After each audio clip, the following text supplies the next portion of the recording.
Well, welcome everyone. And today on the SensiLab forum we have Ryan and Jemma. Sorry, Jemma. That's all right. I haven't actually met you yet, but here we go. We have now.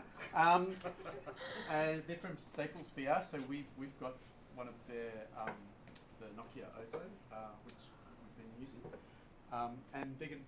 But you guys are also a production company as well, Yep. and you're going to talk about your work that you've done using 360 video. Yep. So thank you so much for coming, and course. take it away. Sweet. Hi, like you said, I'm Jemma. I'm the production coordinator at Staples, and this is Ryan. He is our head of post-production. You don't need to know that. That's just what we're going to talk about. So Staples was founded in 2014 by Alicia Staples. We are a pretty diverse company run by a woman. We have lots of women on the team and pretty ethnically diverse as well. We're going to talk about 360 video today, but we also do augmented reality, virtual reality, game development, sort of anything in that realm. And live streaming. We also do this. And then, yes, so we work across a lot of different sectors: entertainment, education, health and safety, and medicine. We've got a really cool partnership with Starship Hospital in Auckland. So we're working with the play therapists there. It's a really good integration of content and health. And then we have these partnerships with hardware manufacturers. So we're often the people who get the hardware first. For example, these are some of the cameras that we use for 360 video. This is our favorite, the Nokia Ozo.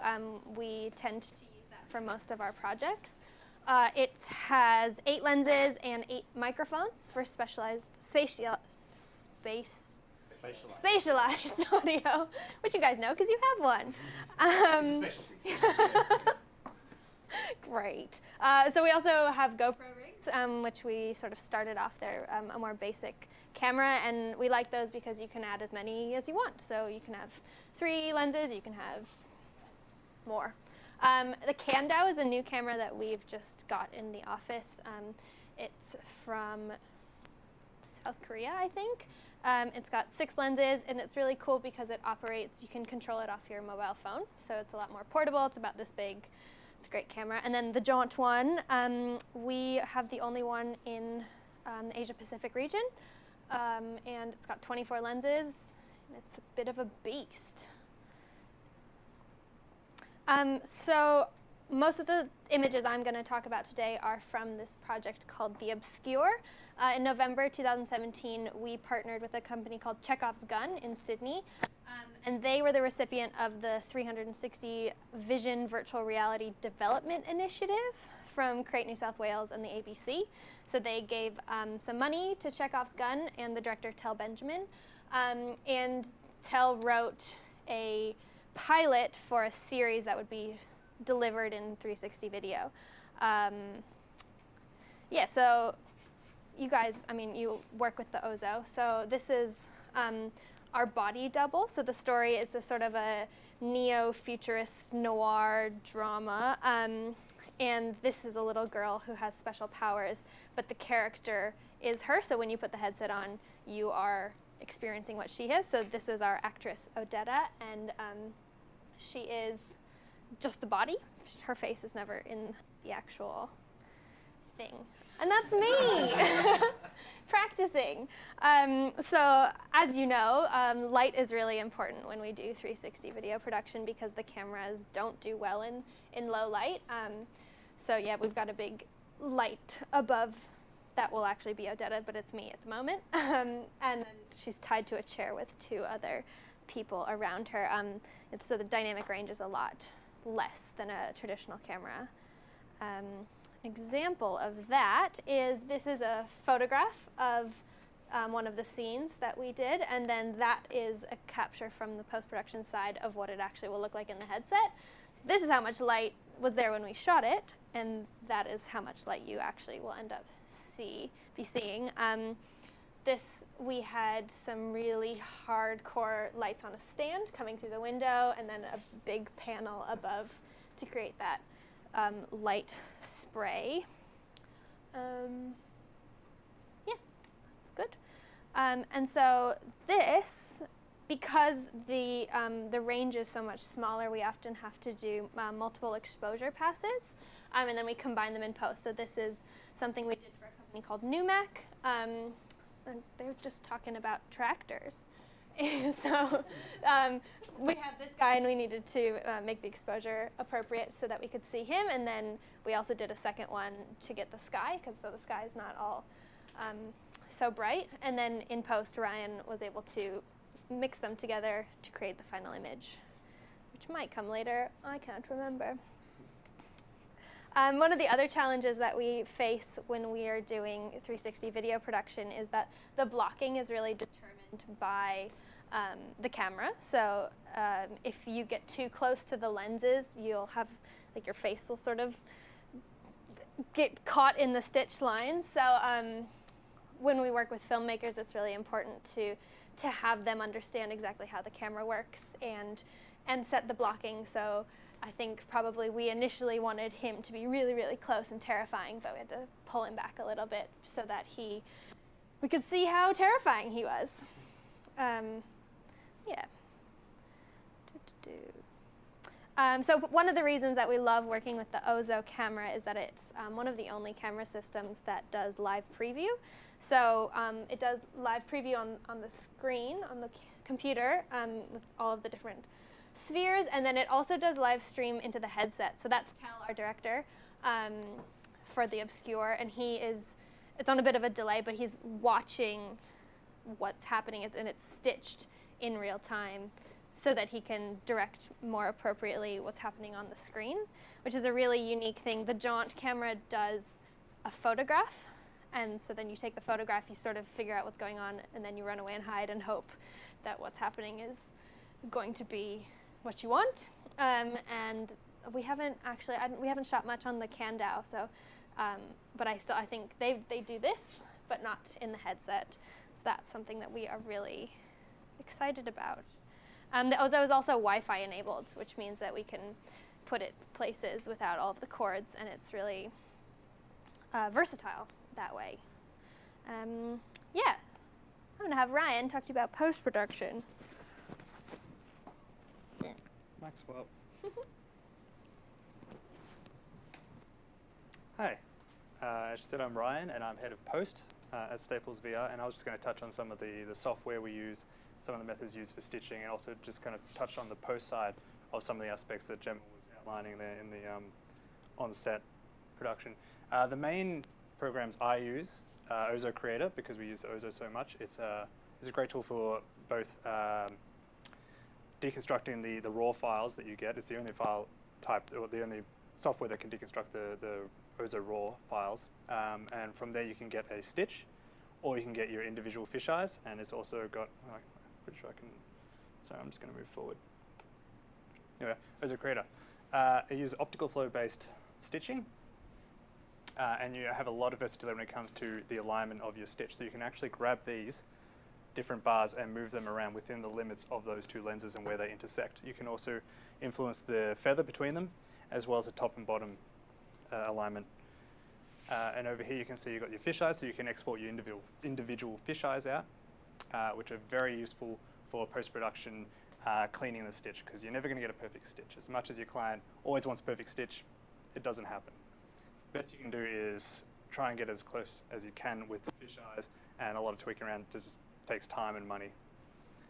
You can also get out 8-channel spatial audio, and you have a multiple of different video formats. You can get an MP4, which is great if you're just going to push something out. You can also get EXR and DPX, which is great for you more high-end compositing software such as Nuke or Mystica. AutoPanner is one of the other ones we use. This uses template-based stitching.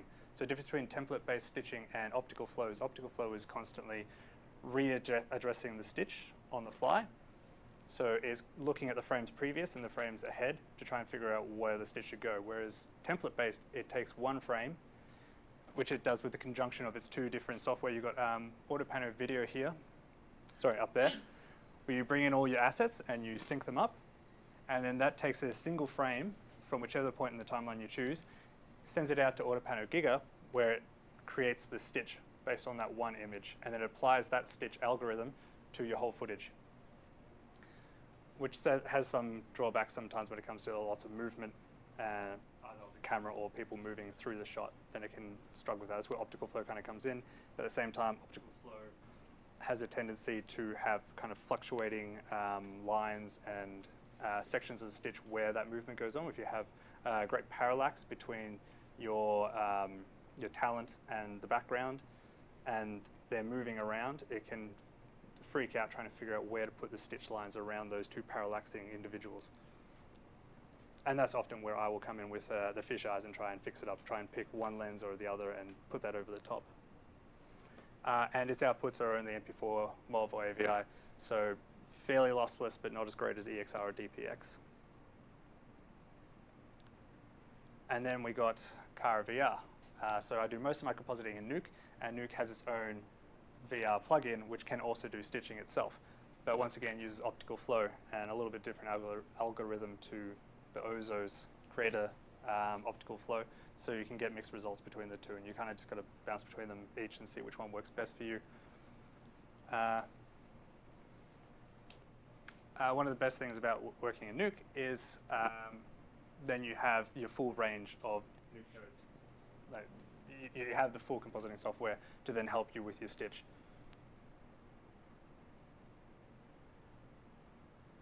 So the different views I will be working with in the compositing software is your lat long, which is a bit hard to see on this screen. I should have chosen a brighter image. This has the full 360 degree view just in one. So you've got your center view right here, left to right, and what's behind coming into the sides. Top bottom is then stretched out to have the full view just in that one image, which can then be decompacted into a cube map, which again has front, left, right, back, top, bottom. Rectilinear is a kind of representation of what the viewer will see if they're looking through a headset. And then you've got your fisheye, so you can bring in, as I said earlier, the fisheyes and work with those and manipulate those. So I can take a fisheye and then deconstruct it as a lat long, or vice versa. So looking at some of the stitch issues we get, you can see particularly, as Jemma was saying, things that are up close are very hard to stitch. So the body down the bottom is looking pretty funky. And then also on the stitch lines, we got his face right here. It's happening over here as well. It's kind of flicking between the two lenses, and it can't quite figure out which lens to prioritize. So some of these issues are what I then need to fix up in post. So I'll export out my fisheyes, take the fisheye, reproject it as a lat long, realign it, and mask around what I need. So this is me just taking the body and the two actors that need to be fixed up. And just to give you an idea, this is what it ends up looking like in Nuke. This is just my fisheye cleanup. Though that being said, this was a stereo shot, so that is double for both eyes. And you're going to get a lot more issues when you're working in stereo as well, because mono is using every lens to calculate your stitch. It's got more overlap, it's got more data to work with. When you got stereo, it needs to pick two eyes, half the lenses really for one eye each. So you've got less data per eye to try and make the stitch, if that makes sense. So it's more prone to errors, is basically what I'm saying. And in the end, this is what I'm getting. So this is what it looked like before, and that's a cleaned up face, and this is a cleaned up body. So, so how did you clean up, like in the shots you had there, you've got the tripod attachment to the camera and all sorts of other things going on. Do you just sort of manually painting them out? All this? Yeah, like the lighting rig and... I think I've got a still of the actual final shot somewhere. Yeah. That was a lot of parts. We got a pass for the roof, because the lights, what happens a lot with fluorescent lights is they get this flicker, the strobing that's going on. So we actually record the lights separately, and we got this light here to kind of fill in the absence of the above light. And then I take a single frame of the roof and just chuck the roof in. Then we've got another pass of the side lights at a higher frame rate, so you get a little bit more of these cool, like these lines of lights that are going through. We turn the camera around and got another pass of behind. And then I use the fisheyes for her body, and then we also got a picture of the pillow to go on the bottom. So a lot of layering. I should have taken a picture of the whole script in Nuke because it was massive.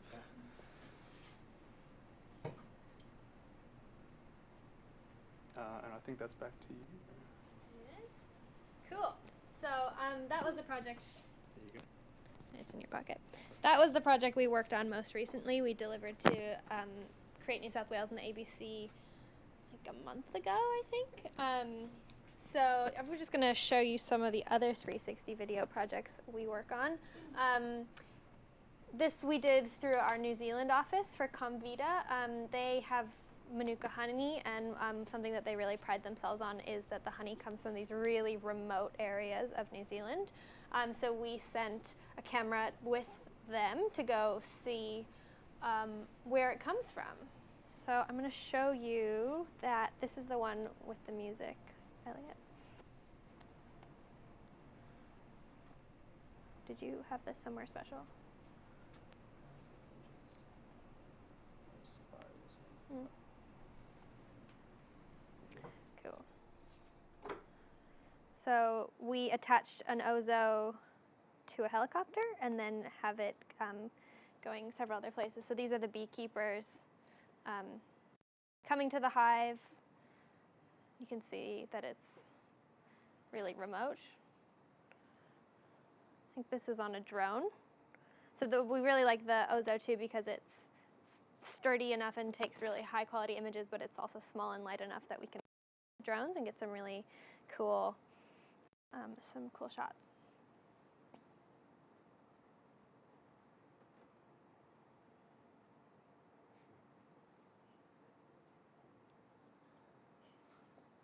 We're at the operators. Yeah. This has been shot. The bees. I feel like I don't know. In the helicopter, hiding in the helicopter. Because they would have set it up and run away. Or something. Yeah. I feel like I saw an email somewhere about reminding them to get their bee suits, but surely they wouldn't be the ones messing with the hive. This is my favorite one. Yeah. So yeah, the stitching software didn't really like the bees very much. Like we said, when you get too close, it's pretty full on. But yeah. And repeating the lines and stuff like that, it can struggle because it doesn't know where to place it as well.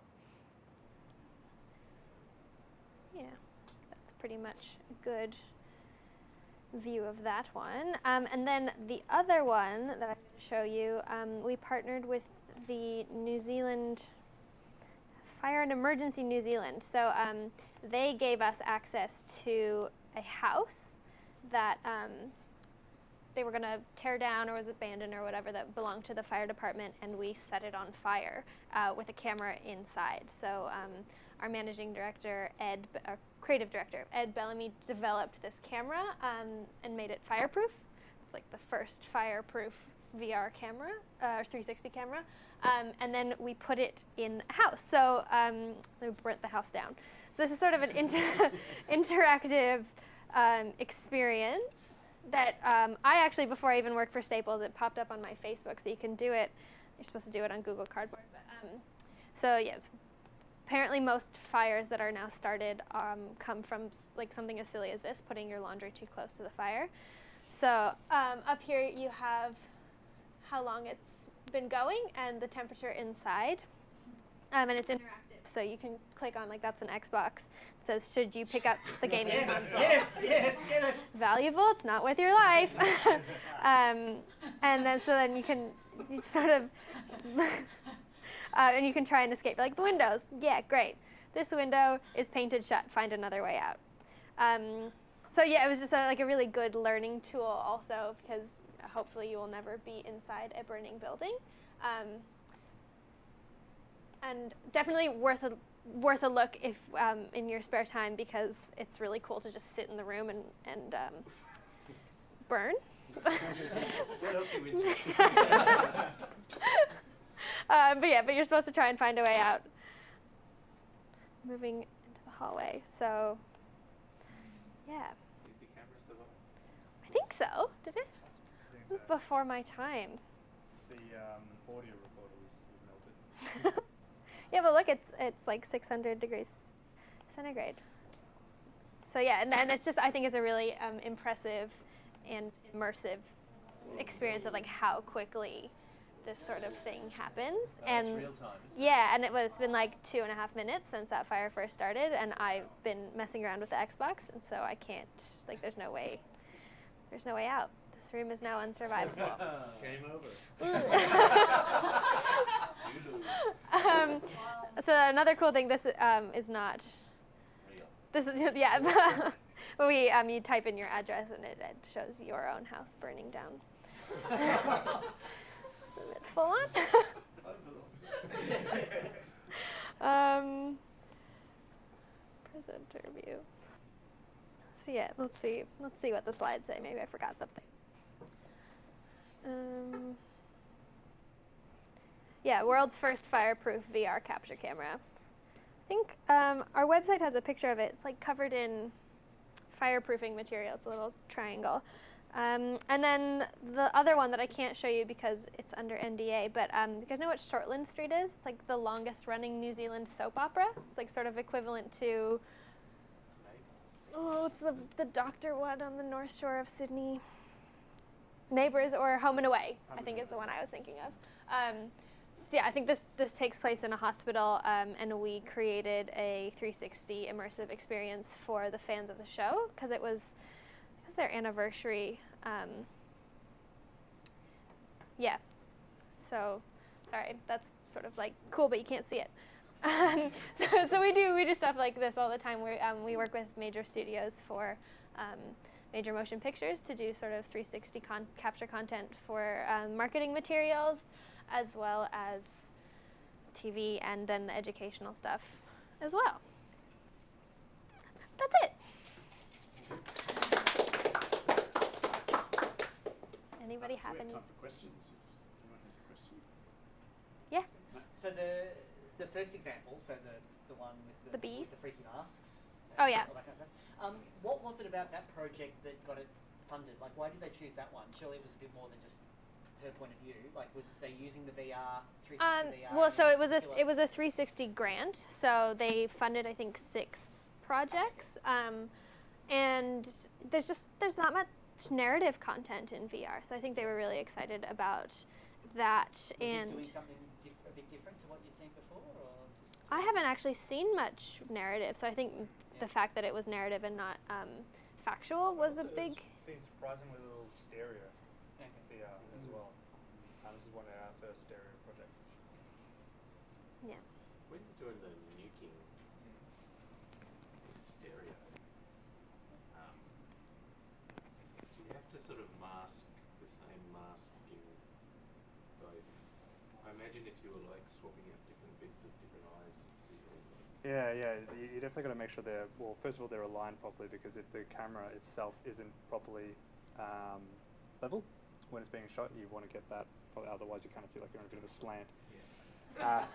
But yeah, any masks and everything. So the O's are actually the front 180 degrees. That's what's stereo, and then the back 180 degrees isn't. So if you're working that front 180 degrees, there's going to be that discrepancy between the two eyes, which you do need to factor in when you're doing any kind of roto work. Or any placement of any elements. So this shot, that's what that shot is. And then that's that green mark is like, this is where her face is. Please look here. So it seems like there's a lot more post cleanup work than doing conventional film video. Do you have a Yeah. sense of what sort of factor you're looking at? Like, is it 5 times as much, or it really depends on the? It depends on the material, and that's where having this in mind in your on-set production or pre-production really comes in handy. Obviously, if you can do it in one exposure pass, that's a huge plus. If you can block out your characters so they're not getting too close and they're not crossing the line too much, that's going to help you out a lot. And also just down to things like what they wear and what kind of set dressing you use, just to help it find the stitch a bit easier. So things like we had one production where someone was wearing a mime outfit, so it's got those black and white repeating lines, and he just freaked out. Did not like it. So there's a lot of different techniques you can use to try and help it create the stitch. Also, just not. I know it can be really tempting to move the camera, but you're just going to have to factor in more time if you're moving the camera to get that stitch right. And what about the crew and the director? Because they can't shot, right? So how do you get around those? They can be in the shot if you do, again, multiple passes.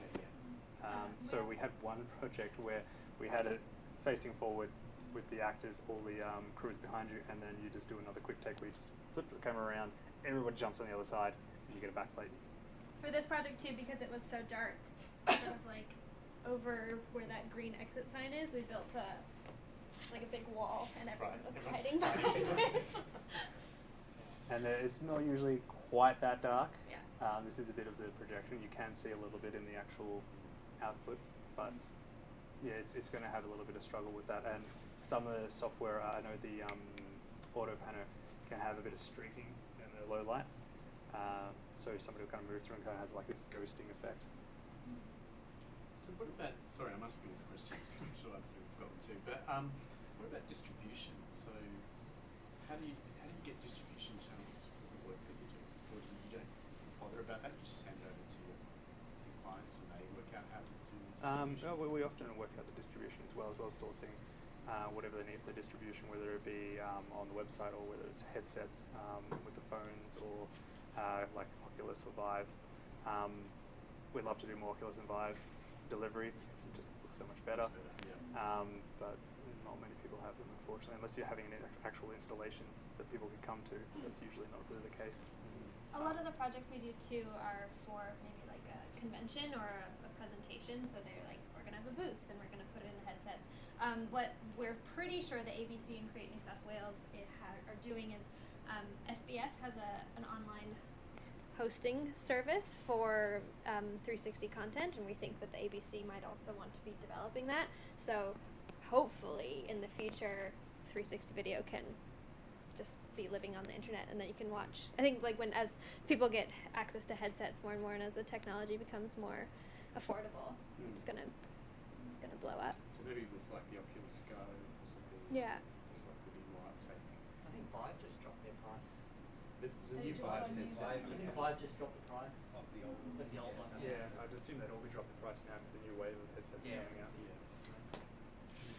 Do you tend just to use the Ozo audio, or do you? So audio is usually more of a guide. We found for a lot of our productions, we'll have a sound designer and they will create audio in Unity. Yeah. In Unity, you can actually place the audio around, so it does still have that specialized aspect to it. Whereas, like to be honest, if you saw the Ozo, you kind of see in the photo, but there's like these little dots. There's some like they're not going to be great microphones, but at least it's something like the Jaunt. You need to actually have a separate microphone recorder slung underneath the tripod. Is there, sorry, There you go.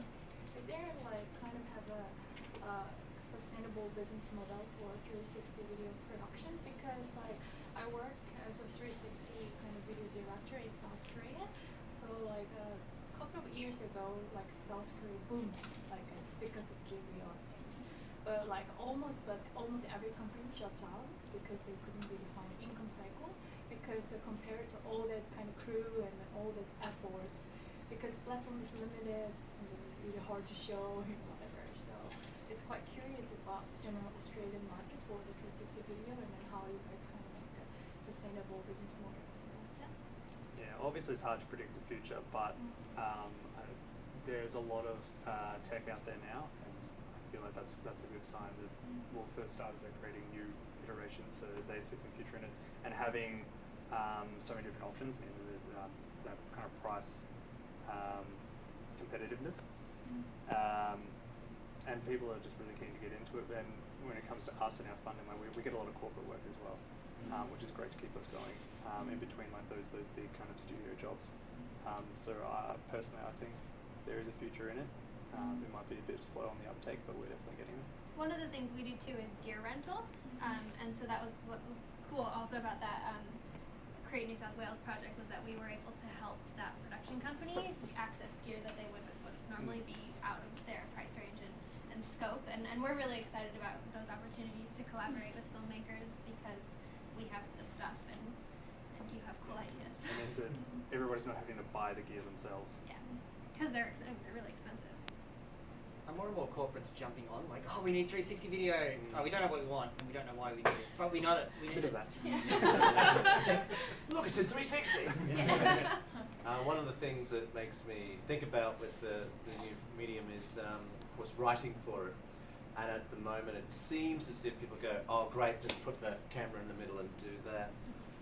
One of the things that occurs to me is you don't always have to use that full scope, and you can direct people's attention more theatrically. Has that been happening much in your experience, or is it still people just thinking, that's the scene, put the camera there and stitch it together? I'd say it's kind of half and half there. I definitely side on the work within the front 180 degrees. Yeah. Because whatever's happening behind, people will turn behind them once. Be like, cool, there's a wall behind me. Yeah, and then yeah, just not yeah, turn around. yeah. But the spatial audio is a big tool for kind of directing people. If you do want to use more of that 360 degrees, if people can't see what's going on, you need to direct them there somehow. Yeah. Yeah, anything else? Any other questions? Any more questions? Is there any kind of production that you really want to do to push the capabilities of 360? Like, what do you want to try?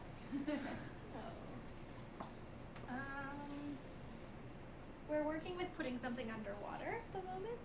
I know that people do that also, but I don't know if we've done. Yeah, the current underwater cameras, they sacrifice a lot for the fact that they're underwater. So we would love to get one of these above water cameras underwater, not have a purpose-built camera.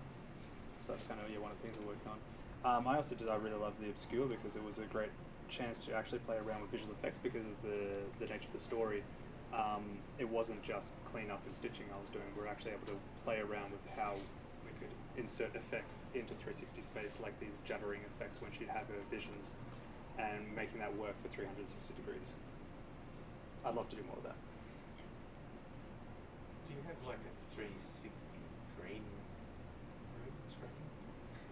I think we have those facilities in New Zealand. We're working to bring them here.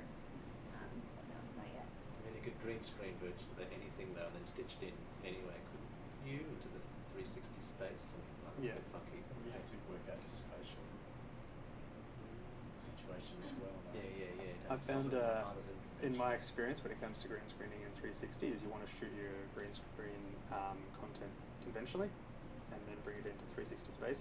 Trying to do green screen shoots with the VR cameras, you're not getting great quality green screen to keep from, difficult to composite. and you're not getting the sharper edges around your talent that you want. It's much messier. Okay, no more questions. Well, thank you so much for coming and telling us about your work. It's really nice. Thanks for having us.